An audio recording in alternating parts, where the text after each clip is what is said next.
Chapter 5 में हम देखेंगे एसिड, बेस और सॉल्ट के बारे में। एसिड मतलब अम्ल, बेस मतलब भस्म, इसे क्षार भी बोलते हैं, और सॉल्ट मतलब नमक, हम सब जानते हैं।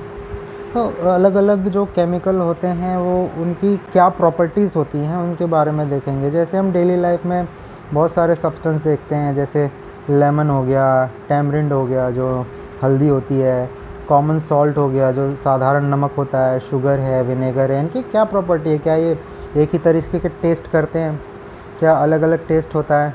तो बच्चों के लिए एक्टिविटी है कि किस तरीके से कौन सी चीज़ टेस्ट करती है। अब एसिड और बेस के बारे में जानते हैं। जो थोड़े से कसीले से स्वाद आते हैं, जो सॉर टेस्ट करते हैं, उन्हें हम एसिड बोलते हैं। अब एसिड जो होती है, इनकी केमिकल जो नेचर होता है उससे ये एसिडिक होता है, अम्लीय होते हैं। ये एक लैटिन वर्ड से बना है, एसर, उसे सॉर कहते हैं, मतलब उसका मतलब सॉर होता है। बेकिंग सोडा, बेकिंग सोडा क्या है, ये कैसा टेस्ट करता है, क्या ये अम्ल है, क्या ये भस्म है, क्या एसिड है, बेस है। तो जो बेकिंग सोडा होता है उसका नेचर बेसिक होता है, मतलब ये बेस है। जो ये पाउडर जैसा होता है, बिटर टेस्ट होता है इसका। अगर हम इसको थोड़ा सा रगड़ेंगे उंगलियों में तो ये थोड़ा सोपी सा होता है, मतलब चिकना होता है। तो इस तरीके के जो मटेरियल होते हैं ये बेसिक होते हैं। क्या हम सारे सब्सटेंस टेस्ट कर सकते हैं ना? टेस्ट करके तो बिल्कुल पता नहीं कर सकते हम, क्योंकि केमिकल अलग अलग तरीके के होते हैं। तो कोई चीज़ एसिडिक है या बेसिक है, उसको पहचानने के लिए हम उसका टेस्ट करते हैं। तो वो जो सब्सटेंस होते हैं जिससे हम टेस्ट करते हैं उसे इंडिकेटर्स बोलते हैं। जो इंडिकेटर्स होते हैं, जैसे कि हम लिटमस पेपर एक कॉमन इंडिकेटर है, वो अलग अलग मटेरियल में जाके अलग अलग कलर चेंज कर लेते हैं। जैसे हल्दी है, हल्दी को भी एक इंडिकेटर बोल सकते हैं। लिटमस है, लिटमस एक मटेरियल होता है जो कागज़ में लपेटा सा होता है, वो लिटमस पेपर बन जाता है। तो उस लिटमस पेपर में हम अगर कुछ मटेरियल डालते हैं वो अपना कलर चेंज करता है। चाइना रोज़ पीटल होते हैं, जो गेंदा का फूल है, वो भी इस्तेमाल कर सकते हैं हम, नेचुरल इंडिकेटर होता है। अब जो इंडिकेटर्स होते हैं उसको कैसे इस्तेमाल करते हैं। लिटमस जो एक नेचुरल डाई है, मतलब एक प्राकृतिक कलर होता है, जैसा कि हमने पहले वाले चैप्टर में देखा था। लाइकेम होते हैं एक, जो सिम्बायोटिक रिलेशन होता है एल्गी और फंगस के बीच में, वो उसको हम इस्तेमाल कर सकते हैं। ये पर्पल कलर का होता है, अगर हम डिस्टिल्ड वाटर में डाल दें तो इसका कलर पर्पल होता है। अगर एसिडिक सोल्यूशन में हम इसे डाल देते हैं तो इसका सोल्यूशन रेड कलर का हो जाता है। अगर कोई मटेरियल दिया है हमें, मान लीजिए ये मटेरियल है और हमें पता नहीं है कि ये किस नेचर का है, तो हम लाइकेम का कुछ सब्सटेंस इसमें डाल देंगे। अगर ये रेड कलर का हो जाता है तो हमें पता चल जाएगा ये बेसिक है। अगर इसका कलर ब्लू हो जाता है, क्योंकि लाइकेम की प्रॉपर्टी है क्योंकि ये अगर बेस सोल्यूशन में जाएगा तो इसका कलर ब्लू हो जाता है। तो इसकी स्ट्रिप्स बनी होती हैं, स्ट्रिप्स को हम इस्तेमाल कर सकते हैं। इसे हम कॉमनली लिटमस पेपर कहते हैं। ये लाइकम का एक एग्ज़ाम्पल है, इसका हम पेस्ट बना के किसी तरीके से हम पेपर में लगा देते हैं। तो अगर ये रेड हो जाता है तो ये एसिडिक सोल्यूशन होता है। अगर ये ब्लू है तो ये बेसिक सोल्यूशन, मतलब किसी भी केमिकल की प्रॉपर्टी इसके कलर से हम डिसाइड कर सकते हैं, उसी के बेस पे एक्टिविटी है। जिस तरीके से हम देखते हैं कि एसिड में वो रेड हो जाता है और बेसिक में ब्लू हो जाता है। अगर वो किसी कारण से अपना रंग नहीं बदलता है तो जो सोल्यूशन होता है वो न्यूट्रल होता है। न्यूट्रल भी एक ऐसे सोल्यूशन होते हैं, जैसे कि मोस्ट कॉमनली अगर वाटर को देखा जाए तो ये न्यूट्रल होता है, ना ये एसिडिक होता है ना बेस होता है, जो डिस्टिल्ड वाटर होता है। अगर हम कॉमन वाटर को देखें जो ग्राउंड से निकाला हुआ होता है, उसमें कहीं ना कहीं कुछ इम्प्योरिटीज़ रहती हैं, कार्बाइड होगा या किसी भी तरीके की इम्प्योरिटी होगी, तो वो कहीं ना कहीं कलर चेंज कर देगा। और अगर हम उस पानी को डिस्टिल कर दें, प्योरीफाई कर दें, तो वाटर एकदम न्यूट्रल होता है, न्यूट्रल सोल्यूशन कहेंगे उसे। अब टर्मरिक को कैसे इस्तेमाल कर सकते हैं इंडिकेटर्स की तरह। जिस तरीके से लाइकेम इस्तेमाल करते हैं उसी तरीके से टर्मरिक को भी हम पेस्ट बना के एक पेपर में लपेट सकते हैं। तो इस पेपर का जो इस्तेमाल है हम कर सकते हैं, वो किस तरीके से होता है।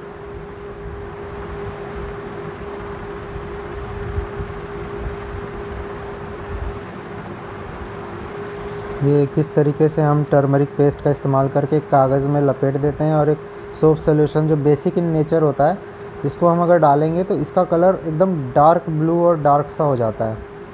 इसी तरीके से हम टर्मरिक को इस्तेमाल कर सकते हैं एज ए इंडिकेटर। अब चाइना रोज़, इसका कैसे इस्तेमाल करते हैं देखते हैं।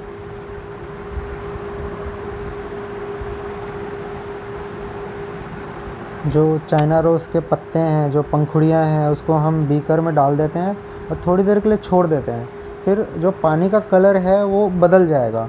फिर हम उस पेटल्स को निकाल देंगे जो पंखुड़ियाँ हैं, तो जो बचा हुआ पानी है उसको हम एज ए इंडिकेटर इस्तेमाल कर सकते हैं। तो ये कैसे इंडिकेशन काम करता है, अगर जो एसिड है, अगर एसिड सोल्यूशन होगा तो जो चाइना रोज़ का जो पानी है वो पिंक कलर का हो जाएगा, पिंक मैजेंटा के आसपास का कलर हो जाएगा, डार्क कलर का।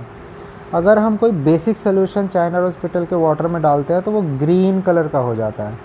इस तरीके से हमें फ़ोटो दिखती है। एसिडिक सोल्यूशन हमने अगर चाइना रोज़ के पानी में डाला तो ये डार्क पिंक कलर का हो गया, थोड़ा मैजेंटा टाइप का। और जो बेसिक सोल्यूशन है, बेसिक सोल्यूशन हम इसमें डाला तो ये ग्रीन कलर का हो गया। जो इंडिकेटर वाटर है वो तो नॉर्मल फूल के कलर का ही होगा, जिस तरीके से ये है। इस तरीके से हम चाइना रोज़ का इस्तेमाल कर सकते हैं। ये बच्चों के लिए जो काम है इतना इम्पोर्टेंट नहीं है। ये जो बॉक्सेस में एसिड रेन के बारे में लिखा हुआ है, अगर जो नॉर्मल बारिश है उसमें नॉर्मल जो एसिडिक कंटेंट से अगर ज़्यादा एसिडिक कंटेंट हो जाता है, जो ऑक्साइड्स होते हैं, कार्बन डाइऑक्साइड, सल्फ़र ऑक्साइड और नाइट्रोजन ऑक्साइड, डाई नहीं होते एक्चुअली, वो सिंगल बॉन्ड होते हैं। तो जो कार्बन, सल्फ़र और नाइट्रोजन के ऑक्साइड्स होते हैं, डाइऑक्साइड्स, वो उसमें जो रेन वाटर के ड्रॉपलेट्स हैं उसमें मिक्स हो जाते हैं और वो बारिश के फॉर्म में ज़मीन पर आ जाते हैं। अब जो पानी जो आया है वो एसिडिक हो जाता है, जिससे वो जो पोल्यूशन है वो कार्बनिक एसिड बनाता है, सल्फ्यूरिक एसिड बनाता है और नाइट्रिक एसिड बनाता है कुछ केमिकल रिएक्शन से। तो जो बिल्डिंग्स हैं, जो मॉन्यूमेंट्स हैं, उससे डैमेज हो जाते हैं। जैसा कि हमने सुना था कि जो ताजमहल है आगरा में, उसका कलर कुछ पीला सा हो गया था एक्सेसिव एसिड रेन की वजह से। तो वहाँ पे कुछ प्रिकॉशनरी मेजर्स लिए गए हैं, कुछ 5 किलोमीटर के दायरे में। वहाँ डीज़ल की गाड़ियाँ अलाउ नहीं है, तो वहाँ पे सिर्फ़ और सिर्फ इलेक्ट्रिक गाड़ियाँ चलती हैं। इस तरीके से जो एसिड रेन है वो कई तरीके से हमारे जो जीवन है उसको अस्त व्यस्त कर देती है। अब एसिड और बेस का इंडिकेशन तो हमने देख लिया किस तरीके से। लिटमस पेपर अगर रेड हो जाता है तो जो सॉल्यूशन है वो एसिडिक है, अगर वो ब्लू हो जाता है तो बेसिक है। अब देखते हैं कि क्या होता है जब हम एसिड और बेस को आपस में मिलाते हैं। जो एक और टेस्ट होता है जो फिनोल्फेथलेन टेस्ट होता है, उसके बारे में देखते हैं। फिनोल्फेथलेन टेस्ट में क्या होता है कि अगर कोई सॉल्यूशन बेसिक होता है तो फिनोल्फेथलेन पिंक कलर का हो जाता है, और जब वो सॉल्यूशन एसिडिक होता है तो वो कलरलेस होता है। ये अलग टेस्ट है। अब देखते हैं न्यूट्रलाइजेशन कैसे होता है। अगर हम एसिड और बेस को एक पर्टिकुलर रेशो में मिलाते हैं, जो मतलब ऐसा नहीं है कि रैंडमली मिला दिया, एक पर्टिकुलर रेशो में मिलाते हैं, सूटेबल अमाउंट में मिलाते हैं, तो वो एक दूसरे का जो नेचर है उसको न्यूट्रलाइज़ कर देते हैं। जो नेचर है, जो बेस का नेचर बेसिक नहीं रहता और एसिड का नेचर एसिड नहीं रहता, और दोनों का नेचर डिस्ट्रॉय हो जाता है। तो जो नया सॉल्यूशन होता है वो एकदम न्यूट्रल होता है, मतलब पानी जैसा। तो जो इस प्रोसेस को कहते हैं न्यूट्रलाइजेशन। अब जो न्यूट्रलाइजेशन प्रोसेस है, इससे जो सब्सटेंस बना है उसे हम कहते हैं सॉल्ट। सॉल्ट ना बेसिक होता है ना एसिडिक होता है, वो कुछ भी हो सकता है, आप बेसिक हो या एसिडिक हो, बट इसका कुछ सर्टेन नेचर नहीं होता। अब जो न्यूट्रलाइजेशन जो प्रोसेस है, अगर हम एसिड और बेस को मिलाते हैं तो एक छोटा सा केमिकल रिएक्शन होता है जिससे हमें सॉल्ट नमक और पानी मिलता है और थोड़ी सी हीट निकलती है। ये एक छोटा सा केमिकल रिएक्शन है, ये इसको अभी देखने की कोई ज़रूरत नहीं है, हमें यूपीएससी में कभी केमिकल फार्मूला नहीं पूछेगा, तो इससे ज़्यादा सोचने की ज़रूरत नहीं है। बस हमें इतना समझना है कि एसिड और बेस को हम मिला के एक न्यूट्रलाइजेशन प्रोसेस करते हैं, जिससे हमें एक न्यूट्रल मटेरियल मिलता है, सॉल्ट और पानी तो ऐसे ही न्यूट्रल होता है। बस इतना ही है न्यूट्रलाइजेशन इन एवरीडे लाइफ। अब जैसे डेली लाइफ में हम किस तरीके से न्यूट्रलाइजेशन इस्तेमाल करते हैं। अब ये कॉमन सी प्रॉब्लम होती है सबकी लाइफ में, इनडाइजेशन, जब अपच जिसे कहते हैं, हमारा खाना ठीक से पचता नहीं है। तो जैसा कि हमने प्रीवियस चैप्टर में देखा है कि हमारे पेट में कंटिन्यूसली हाइड्रोक्लोरिक एसिड रिलीज़ होता रहता है। तो कभी कभी ऐसा होता है कि हाइड्रोक्लोरिक एसिड बहुत ज़्यादा रिलीज़ होने लगता है, तो जो स्टोमच होता है उसके अंदर खाना पचता नहीं है, तो वो इनडाइजेशन शुरू हो जाता है। अगर कुछ अमाउंट से ज़्यादा एसिड रिलीज़ होता है हमारे पेट में, तो वो हमारे इनर वॉल को ही डैमेज करने लगता है। तो इनर वॉल अगर डैमेज हो रहा है, उसमें जो चोट लग रही है एक तरीके से, तो वो काफ़ी दर्द पैदा करता है। जैसे हम कहते हैं पेट में जलन हो रही है, पेट में जलन इसीलिए होती है कि एक्सेसिव जो एसिड HCl बन रहा है, उसकी वजह से पेट के अंदर जो स्टोमच के अंदर के सेल्स हैं वो डैमेज हो रहे होते हैं, तो हमें जलन सी महसूस होती है। तो इसके लिए हम क्या करते हैं कि जो जैसे एक्सेसिव एसिड हो रहा है, तो हमें उसको न्यूट्रलाइज़ करने के लिए बेसिक एलिमेंट डालना होता है। तो जो गोलियाँ होती हैं, जैसे वो मीठी वाली गोलियाँ डॉक्टर देते हैं चूसने के लिए, तो उसमें बेसिक एलिमेंट होते हैं, जैसे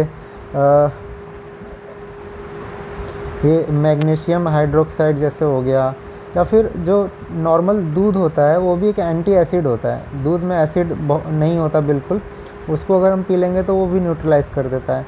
तो इस तरीके से हम जो पेट में जो एक्सेसिव एसिड बन रहे हैं उसको न्यूट्रलाइज़ करके अपनी जो अपच है या फिर एसिडिटी है उसको हम कंट्रोल कर लेते हैं। अब एंटीबिट, जो मधुमक्खी होती है या फिर किसी भी तरीके के जो फ्लाई होती है जिसमें जो डंक मारती है एक्चुअली, तो डंक में क्या होता है, एसिडिक लिक्विड होता है, अगर मोर प्रिसाइजली कहें फॉर्मिक एसिड होता है। तो फॉर्मिक एसिड क्या करता है, हमारी स्किन में जाके एक एसिडिक रिएक्शन करता है जो बहुत पेनफुल होता है। तो उसके लिए एक सलूशन ये है कि सोडियम हाइड्रोजिनेट कार्बोनेट, जो बेकिंग सोडा जिसे नॉर्मली हम आम भाषा में कहते हैं, उसे रगड़ देते हैं वहाँ पे। तो जो फॉर्मिक एसिड है उसको वो न्यूट्रलाइज़ कर देता है, तो थोड़ा सा जो दर्द है वो कम हो जाता है। अब सॉइल ट्रीटमेंट, कभी कभी क्या होता है कि किसी खेती में हमें कुछ पर्टिकुलर टाइप की जो खेती करते हैं तो उसे बेसिक चाहिए होता है, तो वो बेसिक एलिमेंट जो होते हैं, न्यूट्रिएंट होते हैं, वो उसे ऑब्जॉर्ब कर लेता है। तो बचे हुई मिट्टी में जो बेसिक अगर निकल गया है तो वो एसिडिक हो जाता है। या फिर कभी कभी ऐसा होता है कि हम एक्सेसिव ऑर्गेनिक मैटर या फिर जो फर्टिलाइज़र होते हैं, केमिकल फर्टिलाइज़र होते हैं, उसका रेशो हम सही से नहीं डालते हैं मिट्टी में, तो उसकी वजह से मिट्टी का जो एसिड और बेस का जो बैलेंस है वो ख़राब हो जाता है। या तो जो मिट्टी है या तो बहुत ज़्यादा एसिडिक हो जाएगी या बहुत ज़्यादा बेसिक हो जाएगी। इससे जो हमें नॉर्मल यील्ड होता है, जो एक्सपेक्टेड यील्ड होता है, वो मिलता नहीं है। इसीलिए हम कहते हैं किसानों को कि जो आपकी मिट्टी है खेत की, उसका रेगुलर टेस्ट कराइए। जो टेस्ट रिज़ल्ट होता है, सॉइल रिपोर्ट कार्ड जिसे कहते हैं, वो जब मिल जाता है किसान को, तो उस रिपोर्ट कार्ड के हिसाब से किसान अपनी जो ज़मीन है, मिट्टी है, उसमें एक पर्टिकुलर अमाउंट ऑफ फर्टिलाइज़र डालेगा, जिससे एसिड और बेस का जो कॉम्बिनेशन है वो परफेक्ट रहे, ताकि जो मिट्टी है वो उपजाऊ बनी रहे। इस तरीके से हम सॉइल ट्रीटमेंट करते हैं एसिड बेस को बैलेंस करके। जैसे कि अगर सॉइल बहुत ज़्यादा एसिडिक हो जाएगी तो हम उसमें ऐड कर देते हैं क्विकलाइम, जो कैल्शियम ऑक्साइड होता है, केमिकल जिसका नाम है, और स्लेक्ड लाइम जो होता है, जिसे केमिकली कैल्शियम हाइड्रोक्साइड कहते हैं, वो मिला देते हैं। तो वो जो एसिडिक मिट्टी है वो थोड़ा बेसिक नेचर की हो जाती है। या फिर अगर कोई मिट्टी बहुत ज़्यादा बेसिक है तो उसमें हम ऑर्गेनिक मैटर जो कंपोस्ट होता है वो मिला देते हैं। तो जो ऑर्गेनिक मैटर है वो कुछ केमिकल रिएक्शन करके या फिर ऑर्गेनिक मटेरियल को डीके करके कुछ एसिड रिलीज़ करते हैं, जिससे जो बेसिक जो एक्सेसिव बेसिक प्रॉपर्टीज़ है वो न्यूट्रलाइज हो जाती है। इस तरीके से हम सॉइल ट्रीटमेंट करते हैं। जो फैक्ट्री वेस्ट है वो बहुत ज़्यादा दिक्कत करता है आज के ज़माने में। जो फैक्ट्री वेस्ट है वो नॉर्मली बहुत ज़्यादा एसिडिक कंटेंट होता है उसमें, तो अगर हम किसी वाटर बॉडी में या किसी नदी में या किसी लेक में छोड़ देते हैं तो वहाँ की जो एक्वेटिक सिस्टम है, जो फ़िश है, जो मछलियाँ, अदर ऑर्गेनिज्म है, उसको बहुत इफ़ेक्ट करती है कि वो या तो वो मर जाएंगे या फिर वो कहीं और चले जाएंगे। तो एक्वेटिक सिस्टम थोड़ा सा डिसबैलेंस हो जाता है। इसीलिए जो फैक्ट्री से निकला वेस्ट है उसको रिलीज़ करने से पहले उसका जो एसिडिक प्रॉपर्टी है उसको न्यूट्रलाइज करना बहुत ज़रूरी है। इस तरीके से चैप्टर ख़त्म होता है। अगले चैप्टर की तरफ बढ़ते हैं। अगला चैप्टर है फिज़िकल केमिकल चेंज। किस तरीके से केमिकल रिएक्शंस होते हैं, किस तरीके से केमिकल प्रॉपर्टी चेंज होती है सब्सटेंस की। डेली लाइफ में हम कई तरीके के केमिकल चेंज देखते हैं, जिससे कि एक बहुत कॉमन एग्जांपल है कि हम चीनी और रूह अफ़ज़ा और या फिर रसना मिला के कुछ ड्रिंक बनाते हैं और उसमें बर्फ़ डाल देते हैं। तो ये भी एक तरीके का केमिकल चेंज है। बर्फ़ किस तरीके से पानी में डिज़ोल्व हो जाती है और जो शुगर है वो किस तरीके से पानी में डिज़ोल्व होती है, ये केमिकल चेंज है। किस तरीके से जो दूध से हम दही बनाते हैं, जो कर्ड है, इंग्लिश में दही को कर्ड कहते हैं, वो इंग्लिश जो दूध है वो कर्ड बन गई, वो भी एक केमिकल चेंज है। जो चेंजेस है फिज़िकल प्रॉपर्टी में जो चीज़ों के होते हैं उन्हें हम ब्रॉडली फ़िज़िकल चेंज और केमिकल चेंज के हिसाब से हम डिवाइड कर सकते हैं। जो पेपर पीसेस है इसको अगर हम काट रहे हैं तो ये एक फ़िज़िकल चेंज कहलाएगा। हमने इस पेपर को 4 भाग में और बांट दिया तो ये एक फ़िज़िकल चेंज हो गया। एक्टिविटी, बच्चों का खेल नहीं चाहिए।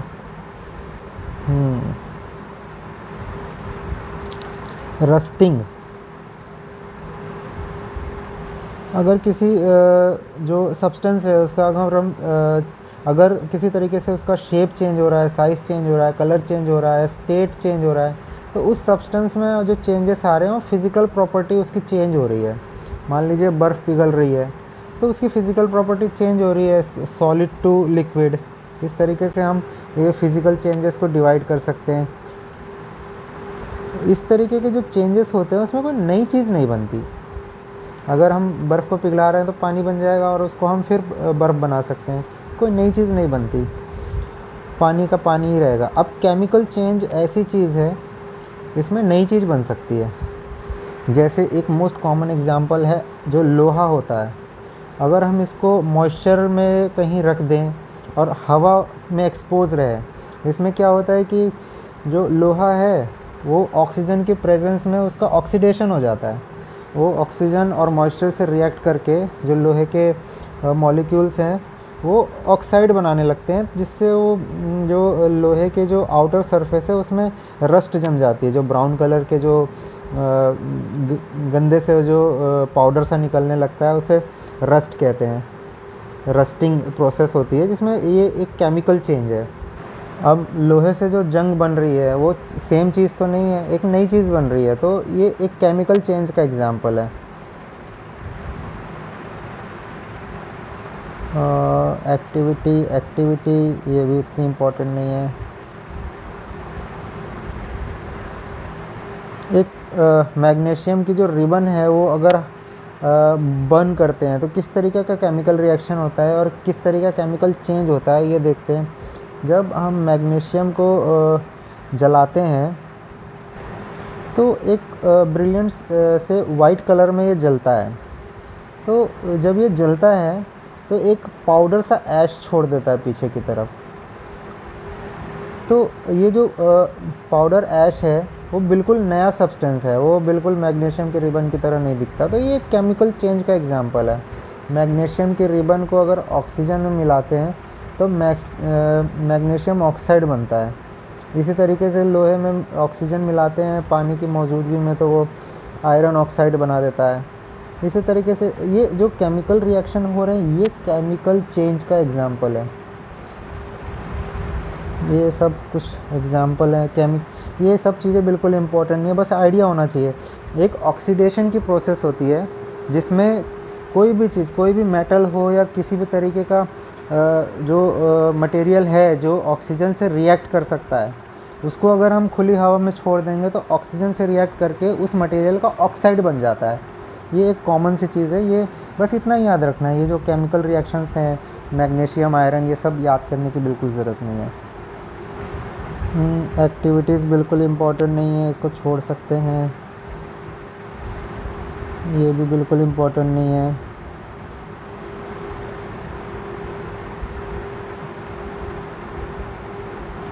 ये किस तरीके का केमिकल चेंज का एक डेफिनेशन है, किस तरीके से अगर एक या एक से ज़्यादा नए सब्सटेंस बनते हैं किसी चेंज में, किसी फॉर्मेशन में, दो चीज़ें मिला के, तो उसे हम केमिकल चेंज कहते हैं।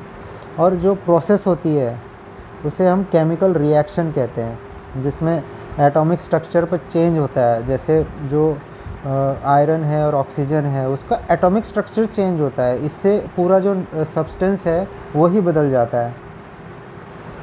थ्योरी इतनी इम्पोर्टेंट नहीं है। जो हम दीपावली में पटाखे जलाते हैं वो भी एक केमिकल चेंज का ही एग्जांपल है। एक सडन जो केमिकल चेंज जिसे कहते हैं, जो ड्रास्टिक, बहुत कम समय में बहुत ज़्यादा केमिकल रिएक्शन अगर होता है तो उसे एक्सप्लोजन से मतलब बहुत हीट, लाइट और आवाज़ निकलती है।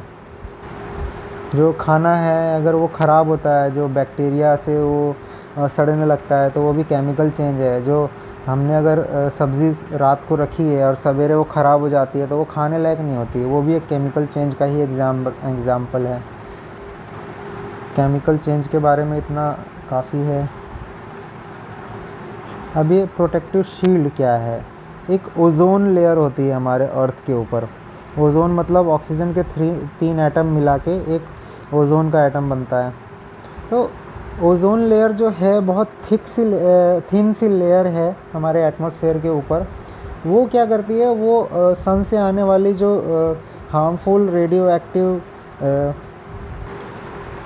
रेडिएशन होता है, रेडिएशन है, उसे वो रिफ्लेक्ट कर देती है और धरती तक पहुंचने नहीं देती। अगर वो हार्मफुल रेडिएशन धरती तक पहुंच जाती है तो धरती पर लाइफ को सस्टेन करना पॉसिबल ही नहीं होगा, क्योंकि वो रेडिएशन बहुत ख़तरनाक होती है। वो मॉलिक्यूलर चेंज ले आएगी हमारे अंदर, हम एकदम से जलने लगेंगे और डिस्ट्रॉय हो जाएंगे कुछ ही सेकेंड में, अगर ओज़ोन ना रही तो। ओज़ोन भी एक केमिकल चेंज का ही एग्जांपल है। किस तरीके से ऑक्सीजन से ही ओज़ोन बनती है, बट ये दोनों अलग अलग चीज़ें हैं। ओज़ोन और ऑक्सीजन है, एटम तो ऑक्सीजन का ही लग रहा है, बट दोनों अलग अलग चीज़ें हैं। जो अल्ट्रा वायलेट रेडिएशन है उसे वो ओज़ोन धरती पर पहुंचने से रोकता है। अब रस्टिंग ऑफ आयरन, किस तरीके से लोहा जंग पकड़ता है। जैसे हमने देखा है, लोहे को हम खुले छोड़ दें कुछ दिनों के लिए कहीं, तो वो क्या होता है कि उसमें एक ब्राउन कलर सा जंग सा निकलने लगता है। तो वो क्या करता है, आयरन का ऑक्सीडेशन होने लगता है। अगर हम आयरन को एक केमिकल रिएक्शन के फॉर्म में देखें, इतना मुश्किल नहीं है। ये आयरन है, लोहा, एक लोहे की सरिया मान लीजिए, ये लोहे की सरिया है। थोड़ा सा ऑक्सीजन, एटमॉस्फेयर में जो ऑक्सीजन जो हम ब्रीथ कर रहे हैं वो, और थोड़ा सा पानी। जैसे इस सरिया में पानी गिर गया, हवा से ऑक्सीजन इसमें आ रही है, तो एक छोटा सा केमिकल रिएक्शन होता है, ऑक्सीडेशन कहते हैं जिसे। तो इससे रस्ट बनती है। रस्ट का फार्मूला Fe2O3 है, ये याद रखने की बिल्कुल ज़रूरत नहीं है, छोड़ दीजिए। बट रस्ट बन रही है, ये इम्पॉर्टेंट है। तो ये चीज़ को ध्यान रखिएगा कि ऑक्सीडेशन प्रोसेस है वो किसी भी चीज़ को ख़राब कर देती है। जो लोहा है वो किसी काम का नहीं होता, अगर उसमें जंग लग जाता है वो बिल्कुल बेकार हो जाता है।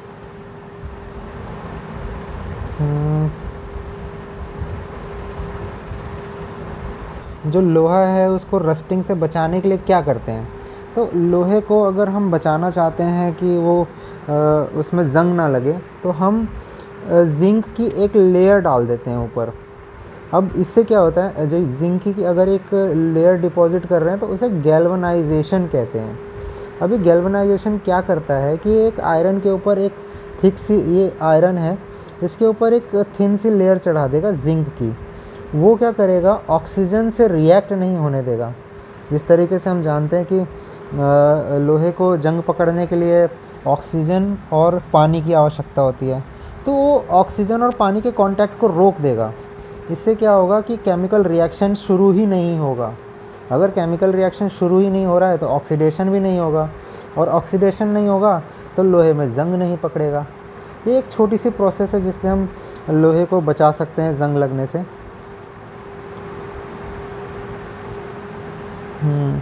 एक साइंटिस्ट ने, जो हमारे वैज्ञानिक हैं, उन्होंने एक छोटी सी चीज़ खोज ली है कि जो स्टील है उसमें हम कुछ चीज़ें मिला देते हैं तो जो ऑक्सीडेशन की जो प्रक्रिया है, जो केमिकल रिएक्शन है, वो होती नहीं है। जैसे क्रोमियम हो गया, निकल हो गया या मैग्नीज़ हो गया, अगर इसको हम आयरन में मिला देते हैं एक पर्टिकुलर अमाउंट में तो उसमें जंग नहीं लगता, एक केमिकल रिएक्शन शुरू नहीं होता। तो ये स्टेनलेस स्टील होता है जो हमारे घर में बर्तन रखे हुए हैं, या फिर कुछ बहुत हाईली स्पेशलाइज्ड इक्विपमेंट होते हैं, वो इस स्टेनलेस स्टील से बनाए जाते हैं कि वो लंबे समय तक चलें।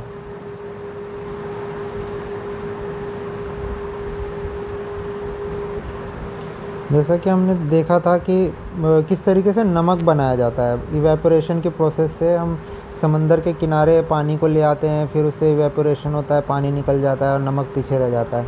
बट जो इससे क्रिस्टल बनते हैं वो एकदम प्योर नहीं होते। अब जो हमें किसी सब्सटेंस का एकदम प्योर क्रिस्टल चाहिए तो हमें एक प्रोसेस से गुजारना होता है, उसे क्रिस्टलाइजेशन कहते हैं। ये जो प्रोसेस है इसे हम फिज़िकल चेंज कहेंगे, क्योंकि ये नई चीज़ नहीं बन रही है। एक वाटर और सॉल्ट है, इसको हम धूप में छोड़ देंगे तो पानी उड़ जाएगा, कोई केमिकल रिएक्शन नहीं हो रहा, कोई मॉलिक्यूलर चेंज नहीं आ रहा इनके बीच में। तो ये केमिकल रिएक्शन का केमिकल चेंज का एग्जांपल नहीं है, ये क्रिस्टलाइजेशन एक फ़िज़िकल चेंज है। ये एक प्रोसेस है किस तरीके से हम कॉपर सल्फेट के पाउडर से उसका क्रिस्टल बना सकते हैं। पानी में मिला दीजिए, थोड़ी देर छोड़ दीजिए, क्रिस्टल बन गया। ये इतना इम्पोर्टेंट नहीं है। चैप्टर ख़त्म होता है, चलिए अगले चैप्टर की तरफ बढ़ते हैं। ये हमने क्लास 6 के एनसीईआरटी के चैप्टर क्लास 6 के एनसीईआरटी में देखा था किस तरीके से ये जो मेहरौली आयरन पिलर है, ये कितना 1600 साल पुराना है और 600 किलो का है, फिर भी इसमें आज तक जंग नहीं लगा। उस समय भी हमारे जो धातु वैज्ञानिक थे, जो मेटलर्जिस्ट थे, उन्होंने किस तरीके से इस लोहे को बनाया कि आज भी ये टिका हुआ है। अब जो हम वेदर के बारे में देखेंगे, मौसम क्या होता है, क्लाइमेट क्या होता है, और किस तरीके से एनिमल्स और प्लांट्स होते हैं उस मौसम के लिए अडेप्ट करते हैं, उस क्लाइमेट के लिए अडेप्ट करते हैं। तो जैसा कि हम जानते हैं कि अलग अलग मौसम में अलग अलग तैयारी करनी होती है, कि जैसे बारिश हो रही है तो बाहर हम छाता लेके निकलते हैं, वही यहाँ लिखा हुआ है। अब वेदर क्या होता है? वेदर एक तरीके से जो बाहर का वातावरण है उसके बारे में जानकारियाँ होती हैं, जैसे टेम्परेचर क्या है, ह्यूमिडिटी कितनी है, ह्यूमिडिटी मतलब जो हवा में मॉइस्चर होता है वो कितना है, और बारिश होगी कि नहीं होगी या धूप खिली होगी। इस तरीके से जो रिपोर्ट होती है उसे वेदर कहते हैं। एक वेदर रिपोर्ट का कटआउट है, जिस तरीके से मैक्सिमम टेम्परेचर 16 डिग्री दिया हुआ है, मिनिमम टेम्परेचर 2.6 डिग्री दिया हुआ है, मॉइस्चर ह्यूमिडिटी है वो दी हुई है। इसमें किस तरीके से मौसम की जानकारी होती है, ये एक्टिविटी दी हुई है, इतनी इम्पोर्टेंट नहीं है, ये बच्चों के लिए है। अब जो बारिश है उस बारिश को किसी तरीके से नापा जा सकता है, उसका एक स्केल होता है। तो उस स्केल को नापने के लिए एक इंस्ट्रूमेंट होता है, उसे रेन गेज कहते हैं। कितनी मिलीमीटर रेंज में कितनी ज़्यादा बारिश हो रही है वो उसको नापता है। ये बेसिकली एक सिलेंडर होता है, उसमें ऊपर में एक फ़नल लगा होता है, फ़नल मतलब पीपी जो कहते हैं हिंदी में। वो रेन वाटर को कलेक्ट करता है और मेजर करता है पर्टिकुलर अमाउंट में कितना पानी जमा हुआ है। इस तरीके से एक सिलेंडर सा होगा, उसके ऊपर एक फ़नल लगा होता है, और ये पर्टिकुलर जो रेन वाटर है उसको कलेक्ट करता है एक पर्टिकुलर टाइम में कितना पानी यहाँ जमा हुआ है। तो उस हिसाब से हम जो बारिश है उसकी जो गणना है वो करते हैं। एक दिन का मैक्सिमम टेम्परेचर कितना होता है, मिनिमम टेम्परेचर कितना होता है, एक 24 आवर का साइकिल होता है। उसमें हम देखते हैं कि एक पर्टिकुलर टाइम में मैक्सिमम टेम्परेचर कितना हुआ और मिनिमम टेम्परेचर कितना हुआ, उसी को नोट कर लेते हैं। और अलग अलग पैरामीटर होते हैं, एक एक दिन में एक ही पैरामीटर इस्तेमाल किया जाता है, 2 दिन में अलग अलग पैरामीटर इस्तेमाल नहीं किया जाता। अगर हम देखें कि जो वेदर है उसकी एग्जैक्ट डेफिनेशन दी हुई है कि the day to day condition of atmosphere at place with respect to the temperature, humidity, rainfall, wind speed is called weather at that place. अब जो टेम्परेचर है, ह्यूमिडिटी है और अलग अलग फैक्टर्स हैं, वो एलिमेंट होते हैं वेदर के। जो मौसम है वो दिन के हिसाब से बदलता है, हफ्ते के हिसाब से बदलता है। तो स्पेसिफ़िकली जब हम मौसम की जानकारी किसी न्यूज़ चैनल पे देखते हैं तो उसमें मेंशन किया होता है टुडेज़ वेदर। तो जैसे कभी कभी होता है टू ह्यूमिड, तो बहुत ज़्यादा गर्मी होगी उस दिन। जब ह्यूमिड कंडीशन होती है तो उस दिन बहुत ज़्यादा गर्मी होती है। जैसा कि हम जानते हैं हवा में जो मॉइस्चर होता है, वो एक ग्रीन हाउस गैस है, वो हीट को ट्रैप कर लेती है। तो जितने भी हीट जो सूरज के द्वारा आई हुई है, वो ह्यूमिडिटी अगर ज़्यादा होगी तो गर्मी भी ज़्यादा कैप्चर करेगी, तो उसमें हमें गर्मी ज़्यादा महसूस होती है। जो मौसम है वो बहुत कॉम्प्लेक्स फिनोमेना होता है, मतलब इतना कॉम्प्लेक्स होता है कि कभी कभी ऐसा होता है कि हमने देखा होगा कि अगर हम सड़क में चलते जा रहे हैं तो कुछ कुछ देर बारिश होगी, हम सडनली थोड़ा आगे जाके वहाँ बारिश बिल्कुल नहीं होती। तो इस तरीके से मौसम को प्रिडिक्ट करना बहुत मुश्किल होता है। जैसे कि दिखा हुआ है कि कैसे एक सडनली बहुत तेज़ बारिश हो रही होती है और एकदम से रुक जाती है। कई बार हमने एक्सपीरियंस किया होगा। ये एक ग्राफ रिप्रेजेंट कर रहा है किस तरीके से मैक्सिमम और मिनिमम टेम्परेचर अलग अलग टाइम पीरियड में वेरी हो रहा है। यहाँ एक ग्राफ दिया हुआ है जिस तरीके से 3, 4, 5, 6 अगस्त जो है, ये अगस्त 2006 का डेटा है। किस तरीके से जो मिनिमम टेम्परेचर है, ये मैक्सिमम टेम्परेचर है, उसको शो किया हुआ है। किस तरीके से जो वेरिएशन है 26 डिग्री, 23 डिग्री, 25 डिग्री, उसको ग्राफ में रिप्रेजेंट कर सकते हैं। तो वेरिएशन आप देख सकते हैं कि 3 तारीख को 26 डिग्री टेम्परेचर था, 4 तारीख को वो सडनली गिर गया, जो मैक्सिमम टेम्परेचर है वो 23 साढ़े 23 डिग्री के आसपास हो गया। इस तरीके से वेरिएशन होता है टेम्परेचर में। जो मौसम विभाग होता है वो डेली बेसिस पे मैक्सिमम और मिनिमम टेम्परेचर को रिकॉर्ड करता जाता है। जैसा कि हमने पिछले चैप्टर में पढ़ा था कि इसके लिए जो मौसम विभाग जो थर्मामीटर यूज़ करता है, वो स्पेशल काइंड ऑफ थर्मामीटर होता है, मैक्सिमम और मिनिमम थर्मामीटर। पिछले चैप्टर में हमने देखा था। अब जैसे जो सूरज होता है वो वेदर को डिटरमाइन करने का बहुत बड़ा फैक्टर होता है। क्यों? क्योंकि सूरज से आने वाली गर्मी ही जो धरती पे है वो अलग अलग जगह पे अलग अलग टेम्परेचर डिसाइड करती है। जैसे हमने ऑब्ज़र्व किया होगा, जो पोल्स होते हैं, यहाँ पोल है, नॉर्थ पोल और साउथ पोल, यहाँ बहुत ठंड होती है क्योंकि यहाँ सूरज की गर्मी बहुत कम पहुँच पाती है। जो इक्वेटर के आसपास का इलाका है वहाँ पे गर्मी बहुत होती है क्योंकि यहाँ के सूरज की रोशनी बहुत तेज़ होती है। तो एक तो फैक्टर है सूरज की रोशनी कहाँ ज़्यादा पहुँच रही है। दूसरा फैक्टर ये है कि अर्थ का रोटेशन कैसा है, अलग अलग जगह पे अलग अलग टेम्परेचर होता है। तो ये जो सन है वो हमारा प्राइमरी सोर्स ऑफ एनर्जी है, क्योंकि इसी से ही हमें दुनिया की सारी एनर्जी मिल रही है। इसी से एक फूड चेन शुरू होती है, जो फोटोसिंथेसिस की प्रोसेस हमने देखी है। वहाँ किस तरीके से प्लांट सूरज की रोशनी को इस्तेमाल करके अपना खाना बनाते हैं, और उस तरीके से प्लांट को जो एनिमल है, जो जैसे ह्यूमंस है, वो उसे खाते हैं और एक फूड चेन बनती है। इस तरीके से हम कह सकते हैं किस तरीके से एनर्जी कितनी अब्जॉर्व करी है अर्थ ने और कितनी रिफ्लेक्ट करी है। ओशियन में जो कितनी एनर्जी अब्जॉर्व की है, कितनी रिफ्लेक्ट करी है। एटमॉस्फेयर जो होता है वो बहुत इम्पॉर्टेंट रोल प्ले करता है किसी पर्टिकुलर प्लेस का वेदर डिटरमाइन करने के लिए। एटमॉस्फेयर के बारे में जैसे हमने पिछले चैप्टर में जाना था, पूरा एक चेन होती है, एक कलेक्शन होता है एटमॉस्फेयर। हवा किस तरीके से बहुत तरीके की हवा होती है, ऑक्सीजन होती है, कार्बन डाइऑक्साइड होती है, वो पूरा मिल के एक एटमॉस्फेयर तैयार करते हैं। जिस तरीके से हमने देखा होगा कि जो विंटर है, सर्दियां हैं, उसमें जो सूरज है वो जल्दी डूब जाता है और अंधेरा जल्दी हो जाता है। और जैसे समर में हम देखेंगे कि सूरज बहुत देर तक होता है और जो अंधेरा है वो कहीं 7, साढ़े 7 या 8 बजे के आसपास, अगर हम सेंट्रल इंडिया की बात करें दिल्ली के आसपास, तो इस तरीके से हम वेरिएशन देख सकते हैं। ये सन के रोटेशन के अकॉर्डिंग ये टाइम डिसाइडेड होता है। जैसे अगर उत्तरायण में होगा सूरज तो जो दिन का समय है वो बहुत बड़ा हो जाता है, और दक्षिणायन में होगा सूरज तो दिन का समय बहुत छोटा हो जाता है। अब क्लाइमेट के बारे में जानते हैं, क्लाइमेट क्या होता है। जो वेदर होता है वो तो शॉर्ट पीरियड में हम नोट करते हैं और उसको डिटरमाइन करते हैं। दिन का हो सकता है, वीक का होता है, या मैक्सिमम मंथ का हो सकता है। हम एक पर्टिकुलर सीज़न के बारे में हम कह सकते हैं कि वेदर ऐसा है। बट जब हम क्लाइमेट की बात करते हैं, ये बहुत लंबे समय की बात करी जाती है। जैसे इनसे कि 25 साल जो एवरेज टेम्परेचर है, मौसम है, वो कैसा है एक पर्टिकुलर जगह का।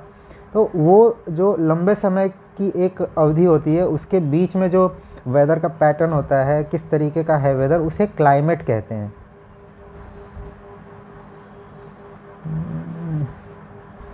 अगर किसी जगह कई सदियों तक एक पर्टिकुलर क्लाइमेट है, जैसे हम देख सकते हैं रेगिस्तान का टेम्परेचर हमेशा ही हाई होता है। तो अगर 25-30 साल तक पर्टिकुलर एरिया में बहुत ज़्यादा गर्मी हुई तो हम उसे कह सकते हैं कि वहाँ का क्लाइमेट बहुत हॉट है। अगर किसी एरिया में कंटिन्यूस बारिश होती जा रही है और मौसम एकदम बदरीला होता है, मतलब बादल ही बादल होते हैं, तो एक लंबे समय तक यही मौसम चलता रहता है, तो हम कहते हैं कि वहाँ हमेशा बारिश ही होती रहती है, वहाँ का क्लाइमेट बारिश वाला है। ये डेटा इतना इम्पोर्टेंट है नहीं, फिर भी हम इसको स्टडी करके एक ओवरऑल नॉलेज ले सकते हैं कि क्लाइमेट कैसा होता है। वही चीज़ें हैं, किस तरीके से एक पर्टिकुलर मौसम अगर बहुत लंबे समय तक होगा तो हम उस क्लाइमेट को हॉट या ड्राई किस तरीके से बोल सकते हैं, वही चीज़ है। जो राजस्थान का डेज़र्ट है वो हॉट एंड ड्राई क्लाइमेट है वहाँ का। किस तरीके से वेस्टर्न घाट में और नॉर्थ ईस्ट में बहुत ज़्यादा बारिश होती है, तो वहाँ का जो क्लाइमेट है वो वेट है। अब क्लाइमेट और एडेप्टेशन के बारे में जानते हैं, किस तरीके से अगर बहुत लंबे समय तक कोई पर्टिकुलर टेम्परेचर या कोई मौसम एक जगह पे है तो जानवर उसके लिए अडेप्ट कर जाते हैं। जो एनिमल है वो उसके लिए बहुत अपने आप को ढाल लेते हैं उस चीज़ के लिए। अडेप्टेशन एक प्रोसेस है, जिस तरीके से हम पर्टिकुलर टेम्परेचर के लिए अपनी बॉडी को ढाल लेते हैं एक तरीके से, उसे अडेप्टेशन प्रोसेस कहते हैं। जो एनिमल्स हैं वो किसी मौसम में अगर रहते हैं तो उस चीज़ के लिए अडाप्ट कर जाते हैं। कोल्ड में रहने वाले जो एनिमल हैं वो सर्दियों के लिए अडाप्ट कर जाते हैं। किस तरीके से उनके जो चर्बी होती है वो बहुत मोटी होती है और बाल बड़े बड़े फर उग जाते हैं। जो हॉट क्लाइमेट वाले होते हैं, जैसे हम जानते हैं कि जो कैमल है वो उनके जो पैर हैं वो स्पंजी होते हैं ताकि वो रेगिस्तान में अच्छे से चल सकें, और उनका जो वाटर रिटेंशन कैपेसिटी है बहुत ज़्यादा होता है, वो कम पानी पी के बहुत दिन तक सर्वाइव कर जाते हैं। इस तरीके से ये अलग अलग जानवर अलग अलग मौसम के लिए अडेप्ट कर जाते हैं। अडेप्टेशन की प्रोसेस ये है। यहाँ पे कुछ एक्सट्रीम क्लाइमेट के बारे में बताया गया है, किस तरीके से जो पोलर रीजन है वहाँ पे बहुत ज़्यादा सर्दी होती है, तो वहाँ पे रहने वाले एनिमल अपने आप को अडाप्ट कर जाते हैं। जो पोलर बियर होते हैं उनके जो खाने का पैटर्न है, जो तरीका है, वो किस तरीके से उनको मदद करता है वहाँ सर्वाइव करने के लिए। और जो ट्रॉपिकल रेन फॉरेस्ट रीजन है, जो इक्वेटर के आसपास की जगह है, वहाँ पे किस तरीके से एनिमल सर्वाइव करने के लिए अपने आप को अडाप्ट कर जाते हैं। जैसे पोलर रीजन बहुत हार्श क्लाइमेट वाला होता है। यहाँ मैक्सिमम टाइम बर्फ़ जमी होती है, बहुत ठंडा होता है। जो 6 महीने के लिए यहाँ पे सूरज ही नहीं निकलता, जैसा कि हमने देखा था किस तरीके से जो धरती का अपने एक्सिस पर रोटेशन है और सूरज के आसपास का रोटेशन मिलके एक ऐसी कंडीशन बना लेते हैं कि नॉर्थ पोल है, एक पर्टिकुलर टाइम पे यहाँ 6 महीने तक सूरज नहीं आता। तो कभी कभी टेम्परेचर यहाँ -37 डिग्री तक पहुँच जाता है। तो एनिमल इस कंडीशन को सर्वाइव करने के लिए किस तरीके से अडेप्ट कर जाते हैं। जैसे पोलर बियर है, पेंगुइन है, ये सब जो एनिमल हैं ये इस पर्टिकुलर रीजन में रहने के लिए ही अडेप्ट कर चुके हैं। अगर इन्हें हम बहुत गर्म मौसम में ले आएँ मान लीजिए जो पेंगुइन है उसे हम थोड़े से हार्श और थोड़े से मॉडरेट टेम्परेचर में ले आएँ इक्वेटर के आसपास किसी जगह पे, तो वो यहाँ सर्वाइव नहीं कर पाएगा, क्योंकि उसने अपने आप को अडाप्ट कर लिया यहाँ रहने के लिए।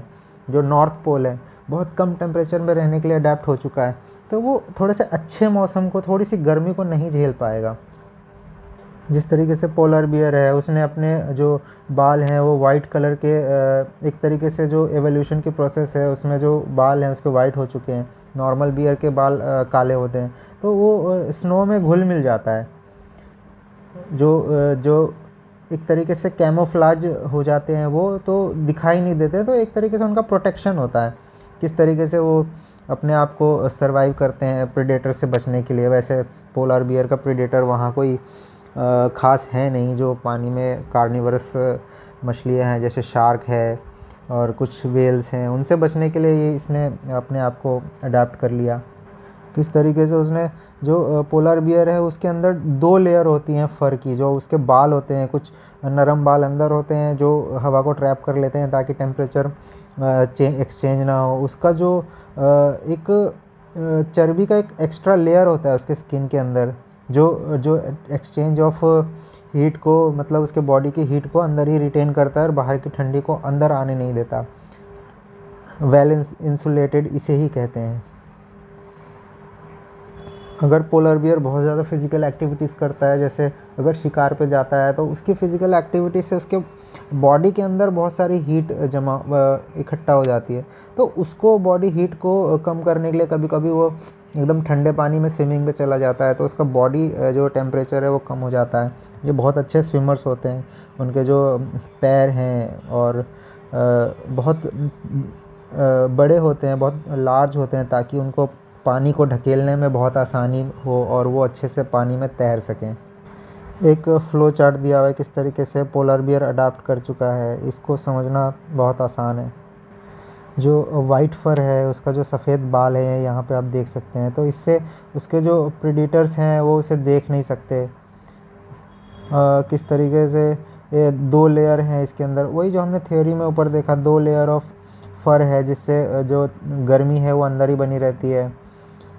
एक अलग लेयर ऑफ फैट है जिससे एक इंसुलेशन मिलता है इसे। ये इसके जो पंजे हैं वो लॉन्ग कर्वी शार्प होते हैं क्लॉ, जिससे इनसे बर्फ़ में चलने में बहुत आसानी होती है और एक तरीके से शिकार को पकड़ने में भी बहुत आसानी होती है। इसे बहुत अच्छी सेंस है स्मेल की, इसे बहुत अच्छे से स्मेल कर सकता है ताकि वो अपना जो शिकार है, जो मछलियाँ हैं, उसे अच्छे से पकड़ सके। पेंगुइन के बारे में देखते हैं। सेम पेंगुइन ने भी कुछ एडेप्टेशन प्रोसेस में अपने अंदर कुछ बदलाव लाया, जैसे कि उनका भी शरीर वाइट होता है तो वो बैकग्राउंड में घुल मिल जाते हैं। इनके अंदर बहुत फ़ैट की एक बहुत मोटी लेयर होती है, तो इंसुलेशन मिलता है। जैसा कि हमने कभी कभी देखा है, पेंगुइन हमेशा झुंड में चलते हैं और आपस में चिपके हुए होते हैं, तो इनकी जो गर्मी है वो आपस में शेयर करते हैं और जो हवा है उसके अंदर से पास नहीं होती, तो ये किसी तरीके से सर्वाइव करते हैं वहाँ। जो पेंगुइन के फीट हैं वो बहुत, उनके जो पंजे होते हैं, जो नाखून है वो मज़बूत होते हैं ताकि वो आसानी से बर्फ़ में चल सकें। इनका जो बॉडी है वो स्ट्रीमलाइंड होता है। किस तरीके से हमने देखा था पहले, स्ट्रीमलाइंड की डेफिनेशन ये है कि एक पानी में चलने में बहुत आसानी हो, उसे हम स्ट्रीमलाइंड बॉडी शेप कहते हैं। इसका जो फीट है उसमें वेब होता है ताकि वो पानी में अच्छे से तैर सके। बहुत तरीके के जानवर हैं, जैसे फॉक्स है, सील है, वेल है, ऑक्सन है, ये सब चीज़ों के बारे में जान सकते हैं। बट जो बेसिक है वही है कि अडेप्टेशन में किस तरीके से हम हार्श क्लाइमेट है, जो एक्सट्रीम टेम्परेचर और एक्सट्रीम हाई और एक्सट्रीम लो टेम्परेचर है, किस तरीके से उसमें एनिमल सर्वाइव कर जाते हैं। ये इंटरेस्टिंग फैक्ट है। कुछ माइग्रेटरी बर्ड्स होती हैं। माइग्रेटरी बर्ड्स वो होती हैं कि पर्टिकुलर टाइम पे वो बहुत लंबा ट्रैवल करके किसी दूसरे जगह चले जाते हैं ताकि उनका जो क्लाइमेट है उससे वो बच सकें। कभी कभी कुछ बर्ड्स हैं वो 15,000 किलोमीटर तक ट्रैवल कर जाती हैं। जैसे कि हमने देखा है कि रशिया में जब गर्मी होती है तब वो वहाँ रहते हैं, और जैसे वहाँ सर्दियाँ आने लगती हैं तो वो माइग्रेट करके कहीं इंडिया या इंडोनेशिया, सिंगापुर के आसपास आ जाती हैं। तो वहाँ पे जो एक्सट्रीम टेम्परेचर है उससे बचने के लिए वो ऊपर जैसे ज़्यादातर तो ये उड़ के ही आती हैं जगह जगह पर रुक के, पर जनरली वो बहुत ऊपर उड़ती हैं। ऊपर उड़ने का कारण ये है कि वहाँ जो हवा है वो ठंडी होती है, तो इनका जो कंटिन्यूस बॉडी हीट है, जो कंटिन्यूस इनका बॉडी का जो मूवमेंट है उससे हीट जनरेट होती है। तो वो जो हीट जनरेट होती है वो ठंडी हवा से बैलेंस आउट हो जाती है। अब एक मिस्ट्री ये है कि किस तरीके से बर्ड्स होती हैं वो सेम जगह में कैसे ट्रैवल कर जाती हैं, क्योंकि डिस्टेंस 15,000 किलोमीटर बहुत ज़्यादा होता है। उनको कैसे पता चलता है कि वो उन्हें जाना कहाँ है, क्योंकि वो हर साल सेम जगह पे आती हैं। तो कुछ लोगों का ये कहना है कि उनके अंदर बिल्ड इन सेंस होता है, बिल्ड इन सेंस से कुछ वो अपना डायरेक्शन ढूंढ लेती हैं। कुछ मान्यता ये है कि साइंटिस्ट या जो जो भी हैं वो मानते हैं कि कुछ वो लैंडमार्क ढूंढ के रखती हैं। कुछ कहते हैं कि वो दिन में सूरज की रोशनी, सूरज के डायरेक्शन को इस्तेमाल करती हैं और रात में स्टार्स के मतलब स्टार्स को देख के अपना डायरेक्शन पता करती हैं। और कुछ साइंटिस्ट का ये कहना है कि इनके अंदर मैग्नेटिक फील्ड को इस्तेमाल करने का बहुत अच्छा तरीका है, तो ये अर्थ की मैग्नेटिक फील्ड को इस्तेमाल करके अपना डायरेक्शन खोजती हैं। ये अभी भी मिस्ट्री है किस तरीके से जो बर्ड्स हैं वो माइग्रेट करती हैं और सेम जगह पहुंच जाती हैं। ऐसा ज़रूरी नहीं है कि सिर्फ बर्ड ही माइग्रेट करती हैं, कुछ एनिमल भी माइग्रेट करते हैं। कुछ मछलियां हैं जैसे कि सैल्मन मछलियां बहुत कॉमन एग्जांपल है।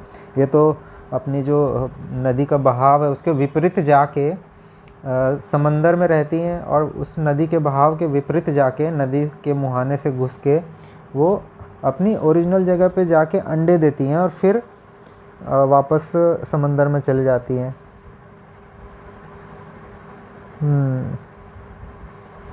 अब ट्रॉपिकल रेन फॉरेस्ट के बारे में जानते हैं। ट्रॉपिकल रेन फॉरेस्ट बहुत डाइवर्स जो इकोलॉजी को सपोर्ट करती है। डाइवर्स इकोलॉजी का मतलब क्या है कि बहुत बहुत वैरायटी के एनिमल्स होते हैं।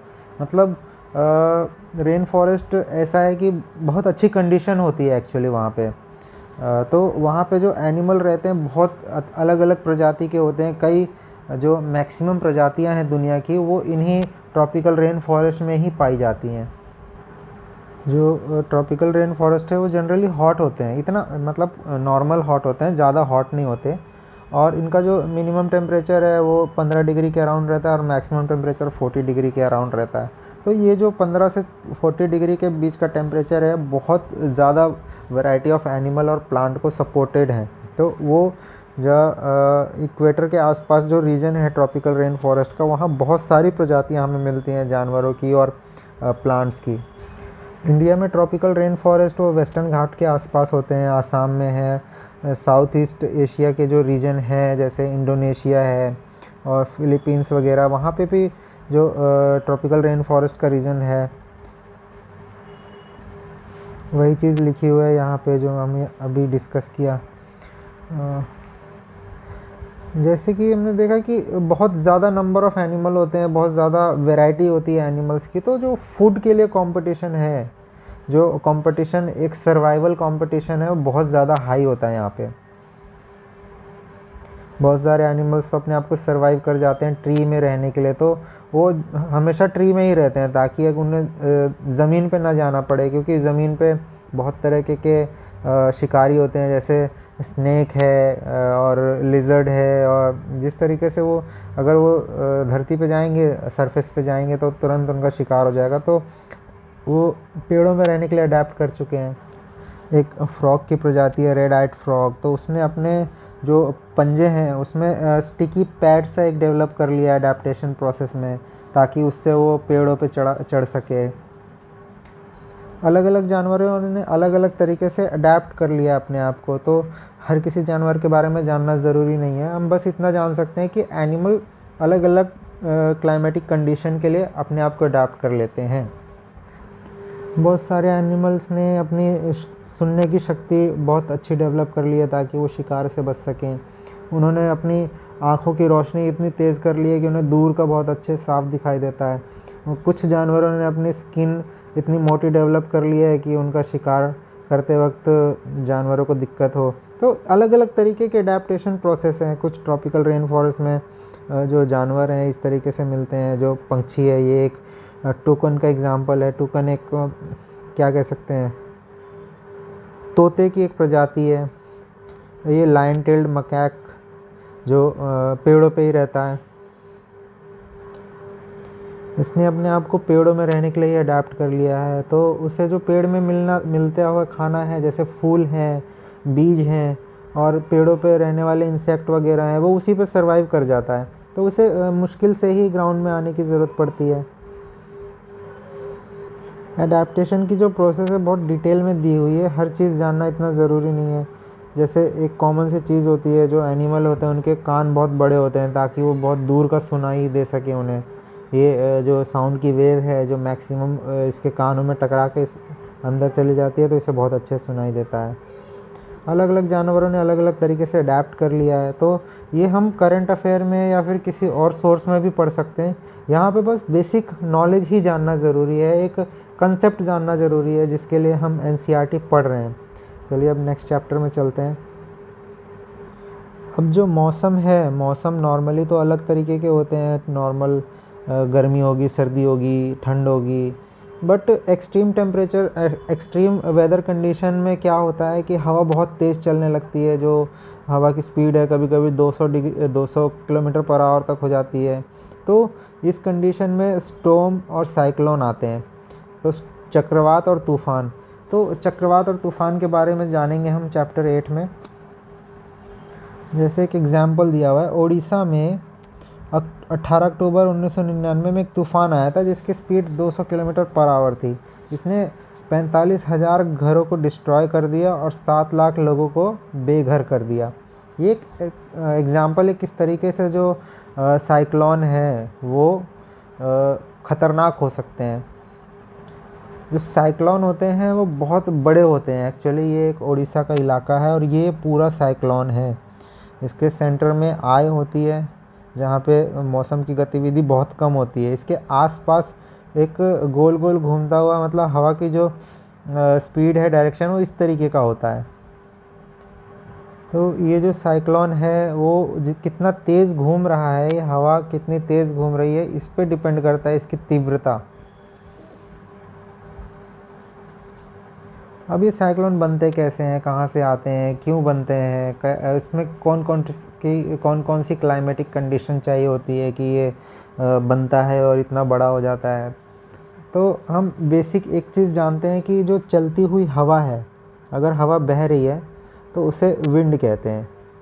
तो विंड, जो चलती हुई हवा है, जो विंड अगर बहुत ज़्यादा तेज़ हो जाती है तो किस तरीके से इस हवा को इस्तेमाल करके साइक्लोन बनता है वो देखते हैं। एक बच्चों के लिए एक्टिविटी दी हुई है, ये चीज़ इतनी इम्पोर्टेंट नहीं है। एक बेसिक सी हमने बचपन में पढ़ा होगा कि एक कंटेनर के अंदर अगर हमने पानी गर्म किया है और इसके अंदर भाप बनी हुई है और सडनली उसमें हम ठंडा पानी डाल देते हैं एकदम अचानक से, तो जो इसके अंदर की जो भाप है वो एकदम सडनली कंडेंस हो जाती है। तो वो पानी से जो जिसने अपना एरिया घेर रखा था वो थोड़ा सा, तो वो एकदम सडनली श्रिंक हो जाती है, एकदम से दब जाती है आपस में। तो ये कंटेनर को भी अपने साथ दबा लेती है। ये एग्ज़ाम्पल है किस तरीके से जो वाटर वेपर है वो कंडेंस होके एनर्जी प्रोड्यूस करती है।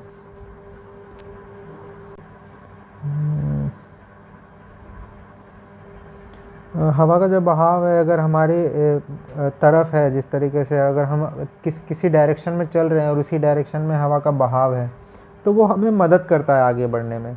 और अगर हम हवा का बहाव अपोजिट है और हम उसकी विपरीत दिशा में चल रहे हैं, तो वो हमें किसी तरीके से रजिस्ट करता है। तो एक एग्जांपल यही है कि अगर हम पतंग उड़ा रहे हैं और पतंग हमारे पीछे से बढ़ रही है, तो पतंग उड़ाने में हमारी मदद करेगा। अगर हम बोट चला रहे हैं, एक नाव चला रहे हैं, तो हवा के जो पानी का डायरेक्शन है, फ्लो के डायरेक्शन में अगर हम चलाएंगे तो वो तेज़ी से बहेगी और कम एनर्जी लगेगी हमें उसे चलाने में। बट अगर हम जो पानी का बहाव है उसके विपरीत चलाएंगे तो हमें बहुत ज़्यादा एनर्जी लगेगी और कम चल पाएंगे। वही चीज़ें हैं यहाँ पे। तो ये जो सारे चीज़ें हैं वो क्या दर्शाती हैं कि जो हवा है वो प्रेशर बनाती है। अगर हम हमारी मदद करेगी तो हमारे वे में उसे प्रेशर बनाएगी, तो हम जिस डायरेक्शन में चल रहे हैं हमें और प्रेशराइज करेगी तो वो हम आगे बढ़ेंगे और आसानी से। अगर वो अपोजिट डायरेक्शन से चल रही है, जिस तरीके से हम यहाँ खड़े हुए हैं और हम इस डायरेक्शन में चल रहे हैं और हवा भी इसी डायरेक्शन में चल रही है, तो ये हमें आगे बढ़ने में मदद करेगी, एक तरीके से हल्का सा प्रेशर देगी हमें। और उसी तरीके से अगर हवा विपरीत दिशा में चल रही है, हम इस तरफ चल रहे हैं और हवा इस तरफ को चल रही है, तो हमें ये किसी तरीके से रेजिस्ट करेगी, रोकेगी। यही इसका सार है।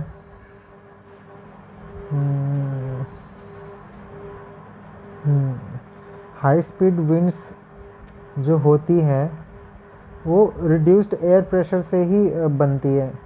चलिए इसको समझते हैं। ये बच्चों के लिए एक एक्टिविटी है, इससे बहुत आसानी से समझ में आएगा। जैसे हम ये जो दो गुब्बारे हैं इसके बीच में अगर हम फूकेंगे तो हवा तेज़ी से बहेगी यहाँ से। जो हवा अगर तेज़ी से बह रही है इस जगह से, तो ये एयर प्रेशर बनाएगी। इस एयर प्रेशर की वजह से गुब्बारे होते हैं वो अपने जो कम हवा का जहाँ दबाव बना हुआ है इसकी तरफ बढ़ेंगे। ये एग्ज़ाम्पल है किस तरीके से जो हवा है वो एयर प्रेशर बनाती है। कुछ बच्चों वाले एग्ज़ाम्पल हैं, इतना समझने की ज़रूरत है, बस आगे बढ़ते जाइए। हवा की गति अगर बढ़ेगी तो जो एयर प्रेशर है वो रिड्यूस हो जाता है। बस इतना ही इसमें एग्ज़ाम्पल है। अब एक बेसिक कैरेक्टरिस्टिक्स है हवा का जो आगे चल के बहुत काम आने वाला है। इन द सेंस जो हमारा एटमॉस्फेयर है, मौसम है, जो हमारा मॉनसून का एक पैटर्न है, उसको समझने में बहुत काम आएगा। तो जैसा कि हमने देखा है कि जो हवा है अगर वो मूव कर रही है तो उसे विंड कहते हैं। जो हवा है वो बह रही है तो उसे हम विंड कहते हैं। तो जो विंड जो है, हवा बहती कैसे है? जो हाई प्रेशर वाली जगह है, जो एयर प्रेशर, अगर किसी जगह का एयर प्रेशर हाई है तो वो जो हवा है वो लो प्रेशर की तरफ बढ़ेगी। ये इसका बेसिक फंडा है। अगर लो प्रेशर और हाई प्रेशर के बीच में डिफरेंस जितना ज़्यादा होगा, हवा का जो बहाव है वो उतना ही तेज़ होगा। मतलब air pressure is directly proportional to wind speed. ये प्रोपोर्शनैलिटी तो हमने मैथ में कहीं सुना होगा, बट इसका मतलब ये है कि जितना ये बढ़ेगा उतना ही ये भी बढ़ेगा। तो ये इतना ज़्यादा मुश्किल नहीं है। हवा की ये जो प्रॉपर्टी है, कैरेक्टरिस्टिक्स है, ये भी बहुत ज़रूरी है मौसम को समझने के लिए कि जो हवा है उसको अगर गर्म करेंगे तो वो फैलेगी। ये एक एग्ज़ाम्पल है जिससे हम बहुत आसानी से समझ सकते हैं। अब जो बॉइलिंग ट्यूब है, ये जो ट्यूब है एक बॉइलिंग ट्यूब है, इसमें एक गुब्बारा लगा दिया गया है, तो हवा के निकलने की जगह नहीं है। तो अगर हम इसे एक उबलते हुए पानी में डाल देंगे, ये उबलता हुआ पानी है, गर्म है, तो जो बॉइलिंग ट्यूब है इसके अंदर तो हवा भरी हुई है और कुछ भी नहीं है, तो जो हवा है वो गर्म होगी और हवा गर्म होने से एक्सपांड होगी। तो हम देखेंगे कि ऊपर जो गुब्बारा है वो हल्का सा फूल जाएगा, वो एक्सपांड होने की वजह से। और सेम चीज़ अगर हम ठंडे पानी में डालेंगे, जो बॉइलिंग ट्यूब है हवा से भरी हुई, उसको हम अगर ठंडे पानी में डाल दें, कोल्ड वाटर है, तो ये श्रिंक हो जाएगा। इसके अंदर की जो हवा है वो अपना जो वॉल्यूम है वो कम कर देगी, एक तरीके से श्रिंक हो जाएगी। ये हवा की ये बहुत इंपॉर्टेंट प्रॉपर्टी है जो हमें मौसम को समझने में काम आएगी।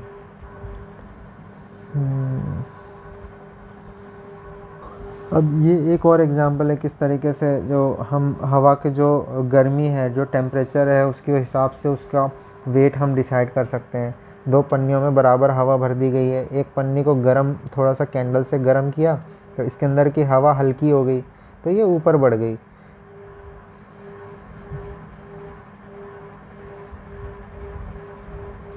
ये जो एग्ज़ाम्पल है वो ये दर्शाता है कि किस तरीके से हवा को अगर गर्म करेंगे तो एक्सपांड होती है, वो ज़्यादा जगह घेरती है।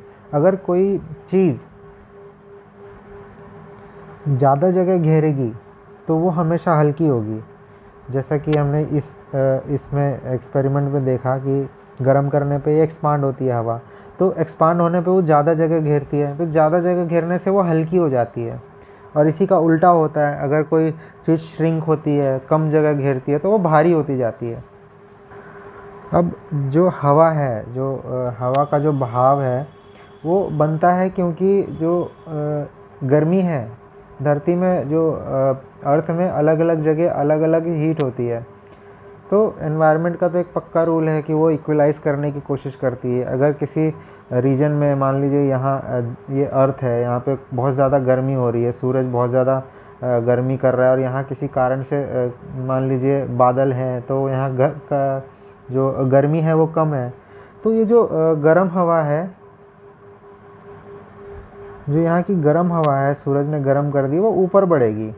तो अगर हवा ऊपर बढ़ रही है तो यहाँ लो प्रेशर बनेगा, तो लो प्रेशर बनने से यहाँ की जो ठंडी हवा इस तरफ को बढ़ेगी और हवा बहने लगेगी। जितनी ज़्यादा टेम्परेचर में डिफरेंस होगा, यहाँ मान लीजिए बहुत ज़्यादा टेम्परेचर है, यहाँ बहुत कम टेम्परेचर है, तो बहुत तेज़ आंधी चलेगी यहाँ से यहाँ के लिए। जैसा कि हमने ज्योग्राफी में पढ़ा है, जो इक्वेटर के आसपास का इलाका होता है वहाँ पे सूरज की मैक्सिमम हीट पहुँचती है, क्योंकि वहाँ की सन जो एक सन की जो रोशनी है वो डायरेक्ट पड़ती है। तो वहाँ का जो रीजन है वहाँ की हवा गर्म हो जाती है, तो हवा गर्म हो जाती है तो वो ऊपर की तरफ बढ़ती है। तो जो इक्वेटर के आसपास की जो रीजन है 0 से 30 डिग्री का, वहाँ की जो ठंडी हवा है उसको कवर करने के लिए चली आती है। तो हम देख सकते हैं जो इक्वेटर के आसपास का इलाका है, जैसे ये है इक्वेटर के जो आसपास का ये जो एरिया है, यहाँ सूरज की रोशनी डायरेक्ट पड़ती है, यहाँ गर्मी ज़्यादा होगी, तो यहाँ की जो हवा है वो ऊपर की तरफ बढ़ती है। ऊपर की तरफ मतलब ये लैंड है, ये धरती है, यहाँ की जो हवा है वो ऊपर की तरफ बढ़ती है इस तरीके से। तो हवा यहाँ की ऊपर बढ़ेगी तो साइड की हवा आने लगेगी। तो इसी तरीके से जो 0 डिग्री है यहाँ पे, और ये 30 डिग्री वाला इलाका है, तो जो 0 से 30 डिग्री वाली जो ठंडी हवा है, यहाँ जो ठंडी हवाएं प्रेजेंट होंगी वो इस तरफ को मूव करने लगती है। तो हम एक देखेंगे पैटर्न, जो इक्वेटर के पास है हवा का जो मूवमेंट है वो इस तरीके से है, क्योंकि जो अर्थ का मूवमेंट है वो नॉर्थ ईस्ट से वेस्ट की तरफ है। जो धरती है हमारी वो इस तरीके से घूम रही है, तो हवा है वो नेचुरली उसके अपोजिट ही घूमेगी। इस तरीके से हम इसे समझ सकते हैं। इसी तरीके से हम इक्वेटर को ले सकते हैं, इक्वेटर नहीं, पोलर रीजन को ले सकते हैं। पोलर रीजन में जो नॉर्थ में है, नहीं ये नहीं, जो पोल्स है वहाँ पे हवा बहुत ठंडी होती है। जो हम 60 डिग्री जो है लैटिट्यूड अगर हम देखें तो 60 डिग्री लैटिट्यूड में हवा गर्म होगी। 60 डिग्री लैटिट्यूड में हवा गर्म है और पोलर रीजन में ठंडी है। तो जो 60 डिग्री लैटिट्यूड है, 0 से 30 है, 60 डिग्री के आसपास का लैटिट्यूड है, तो 60 डिग्री लैटिट्यूड की हवा गर्म है, तो वो जो गर्म हवा थोड़ी सी ऊपर की तरफ बढ़ती है। तो यहाँ की जो ठंडी हवा है, पोलर रीजन की ठंडी हवा, वो एकदम से बढ़ती है उसको कवर अप करने के लिए। तो ये एक लॉजिक है समझने के लिए किस तरीके से हवा का मूवमेंट होता है। ये जो मूवमेंट है एयर का, ये स्टैंडर्ड है, इसे याद करना पड़ेगा। तो हम इसे याद कर सकते हैं बड़ी आसानी से। इक्वेटर के आसपास की हवा इस तरफ को मूव करती है, और जो इक्वेटर के ऊपर जो 30 डिग्री के बाहर है। चलिए आगे बढ़ते हैं। अब एक चीज़ हमने पहले पढ़ा था सी ब्रीज और लैंड ब्रीज के बारे में। वहाँ पे जो अनइवन हीटिंग है लैंड और वाटर की, जो धरती है, जो पत्थर हैं, जो एक तरीके से हम अगर पर्टिकुलरली जाएं तो समंदर के पास जो रेत है वो बहुत जल्दी गर्म हो जाती है, और जो पानी है समंदर का वो देरी से गर्म होती है, और इसी का उल्टा होता है। जो रात में जो रेत है वो बड़ी जल्दी ठंडी हो जाती है और पानी बहुत देर में ठंडा होता है। तो इसकी वजह से भी मौसम में परिवर्तन हमें देखने मिलता है। अब इसी को बड़े पैमाने पे देखते हैं। इक्वेटर के आसपास की जो ज़मीन है, जो लैंड है, वो बहुत जल्दी गर्म हो जाती है। बहुत जल्दी गर्म होने से क्या होता है, उसके जो आसपास की हवा है वो ऊपर की तरफ बढ़ती है।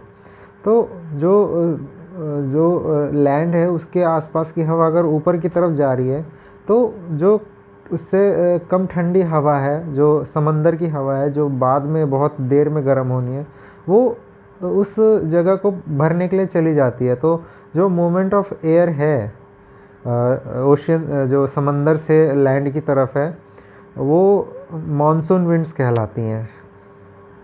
अब जो वर्ड मॉनसून है वो अरेबिक वर्ड मौसम से बना हुआ है, उसका मतलब सीज़न होता है।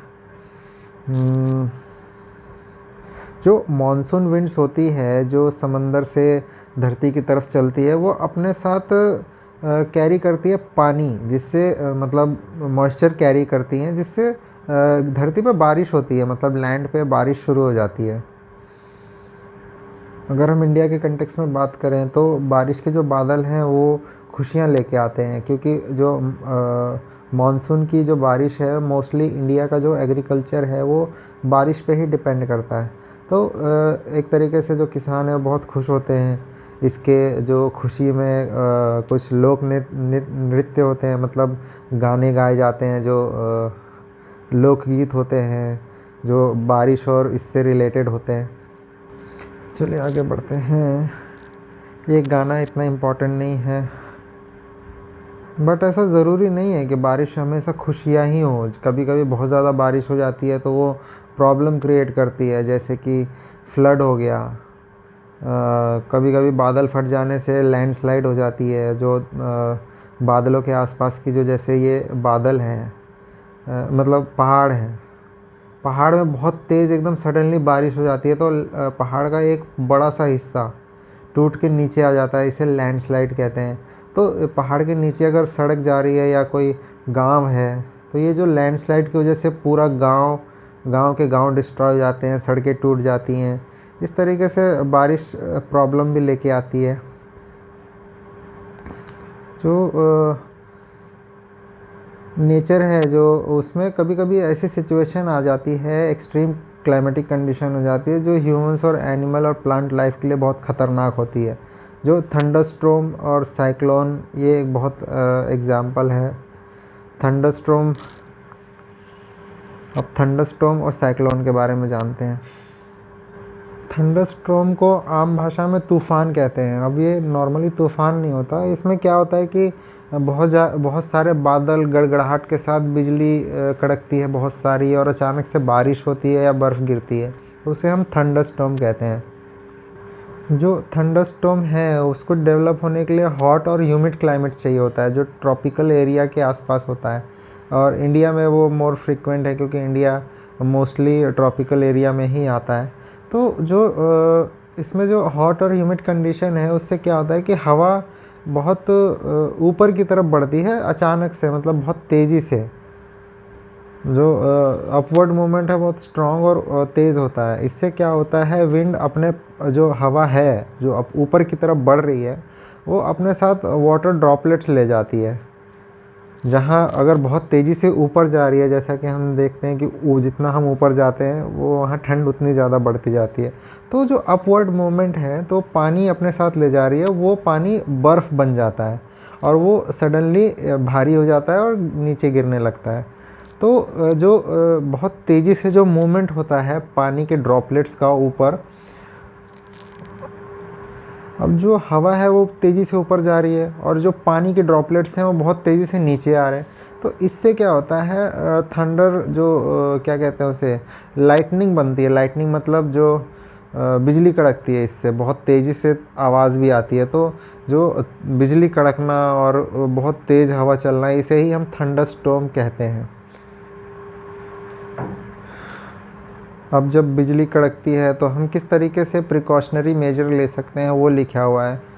जो हम किसी ट्री, जो आइसोलेटेड ट्री है, पेड़ के नीचे कभी भी शेल्टर नहीं लेना चाहिए, क्योंकि जो बिजली है वो ऊंची और कंडक्टिंग जगह, जो बिजली कंडक्ट कर सके, जो पेड़ है हमारा, मान लीजिए जो ये पेड़ है वो ऊंची जगह पे है, इससे ऊंचा कुछ नहीं है आसपास। अगर हम यहाँ आके बैठ जाते हैं तो जो पेड़ है वो एक्चुअल में इलेक्ट्रिसिटी का कंडक्टर है।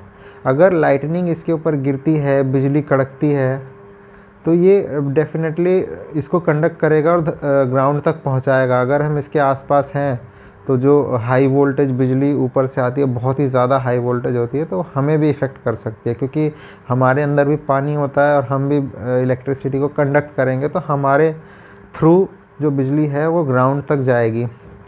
इसीलिए हमें पेड़ के पास नहीं रहना है, खाली ग्राउंड में जाके लेट जाना है। जो अम्ब्रेला है उसके अंदर शेल्टर बिल्कुल नहीं लेना है, क्योंकि वो मेटलिक होता है, मेटल कंडक्टर होता है। जो खिड़कियां हैं उसके आसपास नहीं बैठना है, उसमें भी खतरा होता है। बस और कार के अंदर हम बैठ सकते हैं, बट किसी मेटल की चीज़ को टच नहीं करें तो अच्छा शेल्टर हो सकता है। पानी में अगर हैं तो तुरंत बाहर निकलिए और अंदर चले जाइए। इस तरीके से थंडरस्टॉर्म में हम बिजली के जो हमला है उससे बच सकते हैं। अब जो थंडरस्टॉर्म होता है वही आगे चल के तूफान बनता है। तो ये कैसे बनता है ये देखते हैं।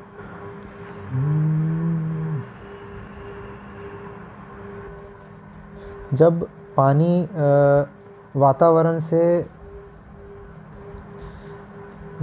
से गर्मी लेके वो एटमॉस्फेयर में वेपर में परिवर्तित हो जाता है। जैसे पानी है वो एटमॉस्फेयर से जो हीट है वो लेके वाटर वेपर में कन्वर्ट हो जाता है।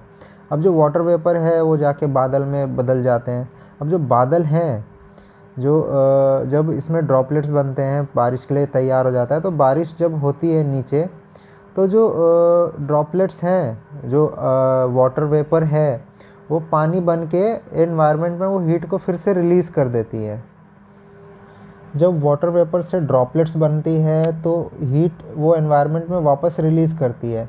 तो जब ये हीट रिलीज़ कर रही है तो जो हवा इसके आसपास प्रेजेंट है वो ऊपर की तरफ बढ़ने लगेगी। अगर यहाँ की हवा अगर जो प्रेजेंट है वो ऊपर की तरफ जा रही है तो आसपास की जो हवा है वो इस जगह को भरने के लिए आ जाती है। तो ये जो प्रोसेस है फिर रिपीट होगी। फिर वाटर वेपर जो नीचे जो पानी है वो वाटर वेपर बनेंगे। गर्मी वातावरण की जो गर्मी उसका इस्तेमाल करके जो वाटर वेपर ऊपर जाएंगे, फिर वो पानी बनेंगे। अगर वो फिर पानी बनेंगे तो हीट रिलीज़ करेंगे। अगर हीट रिलीज़ करेंगे तो आसपास की जो हवा है वो फिर गर्म होगी और वो ऊपर की तरफ बढ़ेगी। और जो फिर ये हवा जो ऊपर की तरफ बढ़ी है उसको भरने के लिए फिर आसपास की हवा फिर आने लगेगी। इस तरीके से ये चेन रिएक्शन बनने लगती है। तो चेन रिएक्शन बन बन के इस तरीके से चेन रिएक्शन होके एक साइक्लोन का निर्माण हो जाता है।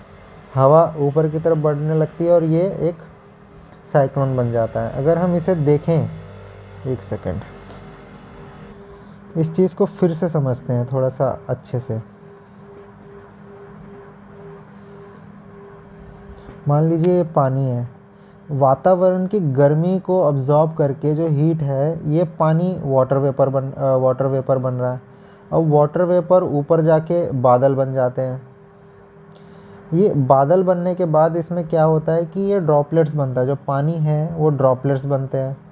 वो ड्रॉपलेट्स फिर नीचे आते हैं। जब ये ड्रॉपलेट्स बन के नीचे आते हैं तो वातावरण में गर्मी फिर रिलीज़ करते हैं। अब जो वातावरण में जो गर्मी रिलीज़ करी है इन्होंने, उससे जो आसपास की हवा है वो गर्म हो जाती है। तो वो गर्म हवा फिर ऊपर की तरफ बढ़ती है। अगर यहाँ की हवा गर्म होकर ऊपर की तरफ बढ़ी है तो आसपास की जो ठंडी हवा इसको भरने के लिए चली आती है। तो ये जो रिएक्शन है, ये जो एक्सचेंज ऑफ हीट है और जो हवा का मूवमेंट है, कुछ ऐसा हो जाता है कि एक चेन बन जाती है। इस चेन से क्या होता है, बहुत बड़ा सा साइक्लोन बन जाता है। हम अगर देखें इस साइक्लोन की ये पर्टिकुलर डायग्राम से हम समझ सकते हैं। एक जो हमने ऊपर समझा है उसी को डायग्राम से रिप्रेजेंट किया हुआ है।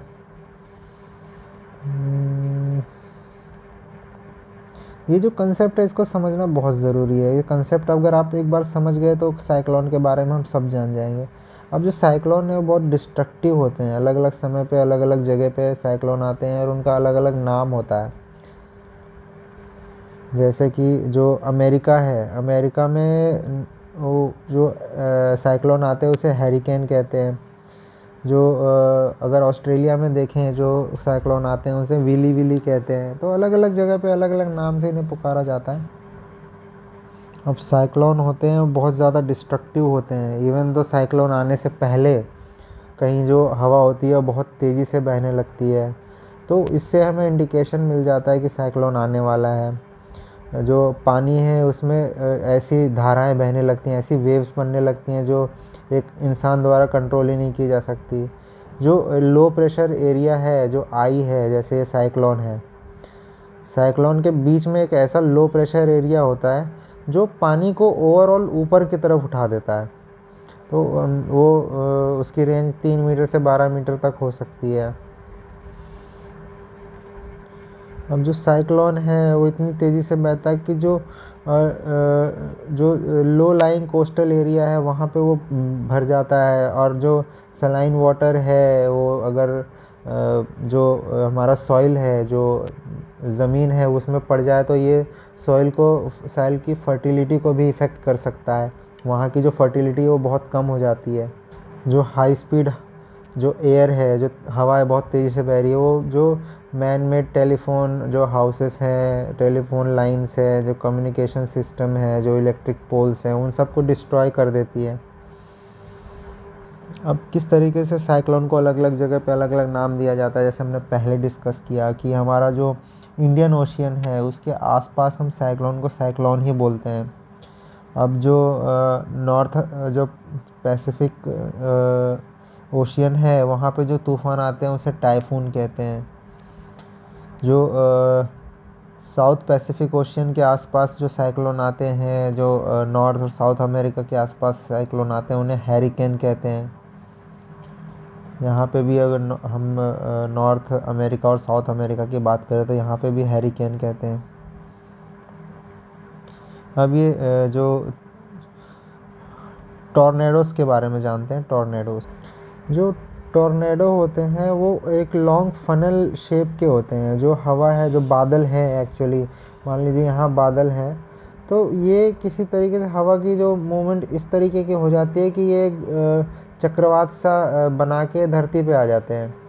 हमने कई बार डिस्कवरी चैनल पे देखा होगा कि इस तरीके के टॉर्नेडो आते हैं। ये ज़्यादातर हमारे इंडिया में इतने पॉपुलर नहीं है, बट जो अमेरिका है जहाँ मतलब ये ड्राई क्लाइमेट होता है वहाँ पे ये ज़्यादा बनते हैं, जहाँ हवा की गति है वो अनसर्टेन होती है। मोस्ट ऑफ द टाइम जो टॉर्नेडो होते हैं वो बहुत शांत होते हैं, बड़ी आसानी से ख़त्म हो जाते हैं। बट कभी कभी ये वायलेंट हो जाते हैं। जो ख़तरनाक वाले होते हैं उनकी जो स्पीड होती है वो 300 किलोमीटर के आसपास तक चली जाती है। अब यहाँ पे किस तरीके से टॉर्नेडो से बचा जा सकता है, एक पोजीशन बताई गई है कि ऐसे लेट जाइए ग्राउंड पे, क्योंकि टॉर्नेडो की जो पावर होती है वो जितना उसको सरफेस मिलेगा, जितना उसको ऑब्जेक्ट मिलेगा वो उसे ऊपर की तरफ ले जाएगा। अगर हम उसको सरफेस ही ना दें या फिर हम एकदम से लेट जाएं तो उसे कुछ लिफ्ट करने के लिए सरफेस नहीं मिलेगा। तो हम किसी तरीके से बच सकते हैं। हम जो साइक्लोन से बचने के तरीके हैं वो क्या क्या हैं वो देखते हैं। साइक्लोन का फोरकास्ट कर दिया जाता है मौसम विभाग द्वारा। तो हम जब जैसे मौसम विभाग ने एक बार बता दिया तो हम कुछ सेफ्टी मेजर्स ले सकते हैं।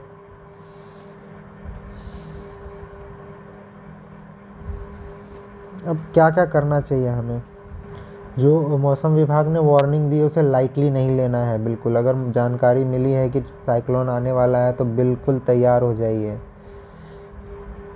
अब जो खाने पीने की चीज़ें हैं, जो पीने का पानी है उसे बिल्कुल अरेंज करके रख लें, क्योंकि कभी कभी ऐसा होता है डिस्ट्रक्शन के बाद कई दिनों तक खाना पानी पहुंचाना मुश्किल होता है अथॉरिटीज़ के लिए।